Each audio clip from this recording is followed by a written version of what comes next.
satu sudut kampung yang jauh dari hiruk pikuk, tatkala orang-orang mula menutup pintu rumahnya, ada sebuah tempat kecil yang malah mula bernyawa. Cahayanya tak begitu terang, bangunannya pun sederhana.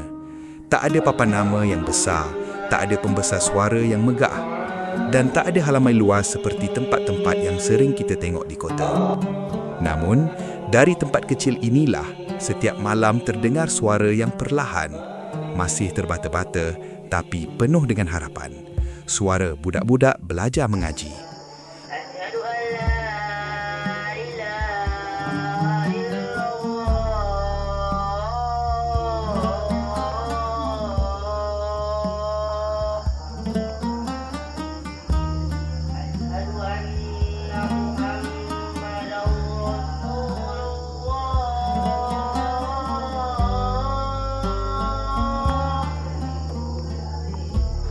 Malam ini saya datang ke sebuah surau kecil di tepian kota, tempat yang mungkin selalu kita lewati tanpa benar-benar kita perhatikan. Dari luar, tempat ini mungkin nampak biasa saja, tapi dalam diam, tempat ini sedang menjaga sesuatu yang besar. Adab, iman, kebiasaan yang baik serta masa depan budak-budak kampung.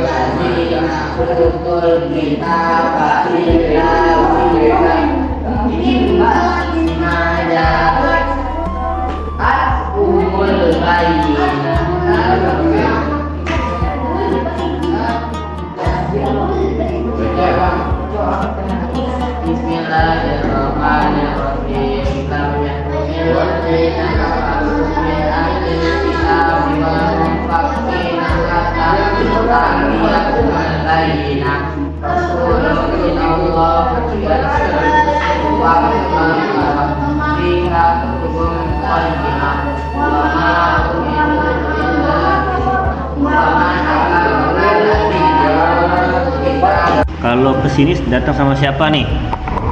Yang terbapak atau sendirian jalan? Wah, menengah. Sama bapak, apa namanya tuh? Yang paling suka dari belajar ngaji itu apa? Hafalannya atau bacaannya dia dibagusin atau apanya yang paling suka? Biasanya kan ada yang paling suka, aku paling suka inilah, yang ini ada susah, nah itu. Hafalannya atau gimana? Hafalannya ya. Paling suka tuh hafalannya ya. Ini dah hafal surat apa? Di dalam surau, suasananya serba sederhana. Budak-budak duduk rapat berdekatan. Ada yang masih mengeja huruf satu demi satu. Ada pula yang sudah mula lancar membacanya. Ada yang betul-betul serius. Ada yang sesekali bergurau kecil. Dan ada juga yang menundukkan kepala kerana malu tatkala bacaannya diperbetulkan. Di sinilah letaknya keindahan. Belajar mengaji bukan sekadar hendak lancar membaca huruf-huruf hijaiyah. Di tempat seperti inilah, budak-budak turut belajar menunggu giliran, menghormati guru, mendengarkan kawan, menjaga suara dan duduk dengan penuh adab. Perkara-perkara kecil seperti ini mungkin tidak selalu nampak penting pada hari ini. Namun, boleh jadi daripada kebiasaan-kebiasaan kecil inilah watak dan peribadi mereka mula terbentuk. Ngaji di sini.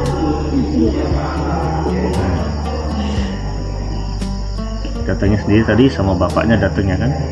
Diantar ya. Jadi kalau hujan tetap datang atau tidak? Datang. Datang. Oh, mantel. Luar biasa, mantap ini baru anak solehah. Kira-kira yang bikin semangat belajar ngaji itu apa, Dek? Di balik suara budak-budak yang sedang belajar membaca, ada satu sosok yang jarang sangat dibicarakan. Guru ngaji. Mereka mungkin bukan orang yang terkenal. Nama mereka pun mungkin tak pernah muncul di media sosial. Tapi setiap malam, mereka tetap datang ke tempat kecil macam ini untuk mengajarkan sesuatu yang tak boleh digantikan oleh layar handphone. Kesabaran. Sebab mengajar budak-budak bukan cukup sekadar pandai membaca. Guru ngaji mesti pandai menunggu. Menunggu budak yang lambat mengeja, menunggu budak yang suka bergurau, menunggu budak yang kadang-kadang datang terlambat, menunggu budak yang mungkin hari ini belum faham, tapi esok pelan-pelan mula boleh. Dan daripada kesabaran macam itulah, cahaya kecil di kampung ini terus menyala. Tidak bisa membaca dari nol, sekarang lancar membaca. Itu yang paling senang ketika anak-anak itu, anak-anak semua. Jadi Alhamdulillah. ini Bapak sampaikan aja, menurut Bapak tuh anak-anak ini di sini tuh butuh apa? Fasilitas atau apa? Ini yang dibutuhkan anak di sini itu apa? Fasilitas Quran atau apa? Itu. Buat Al-Quran, alhamdulillah Pak. Ada kita dapat dari ini, Ikra, kemarin ukuran Ikra dapat 20, Ikra dapat 8.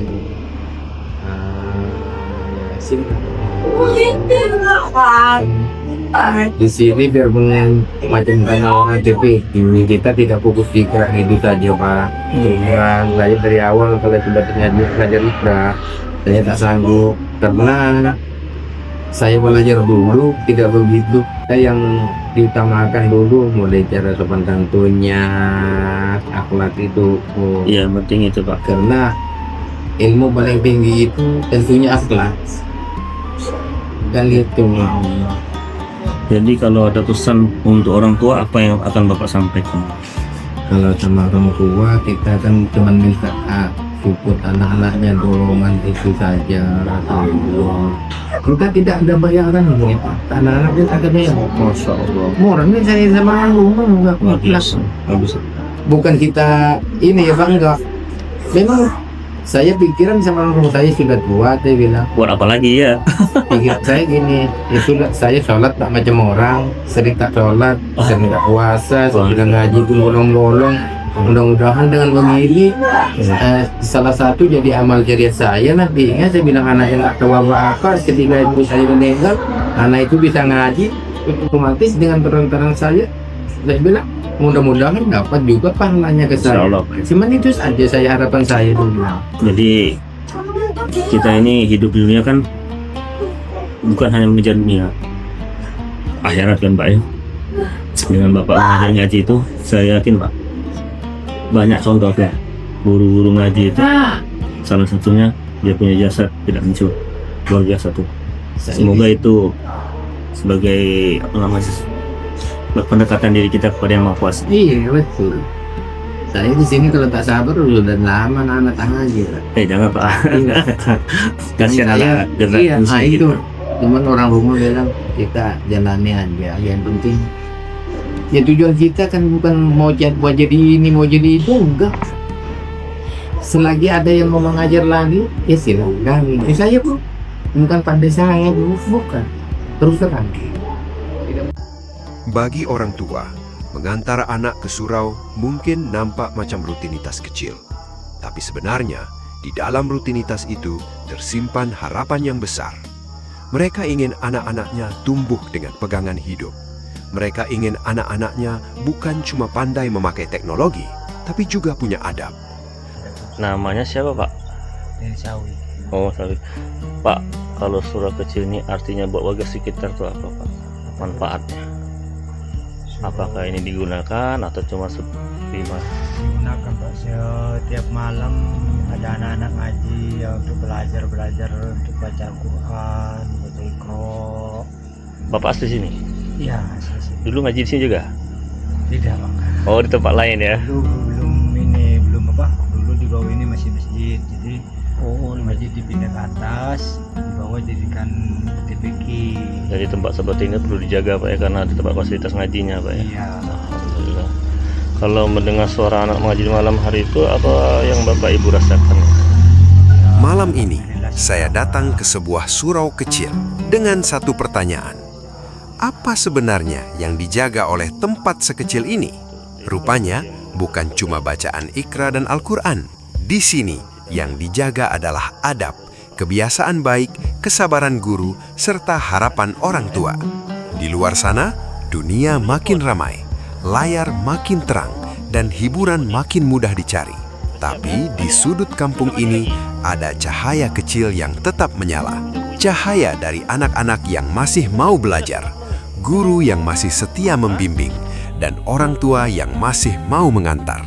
Kalau kalian pernah belajar mengaji di surau kecil, masih ingat siapa guru pertama yang mengajarkan kalian membaca? Saya Bang Ton dari Bang Ton Channel. Tuliskan cerita surau kalian di kolom komentar. Sebab tempat sederhana macam inilah yang ikut menjaga masa depan anak-anak kampung.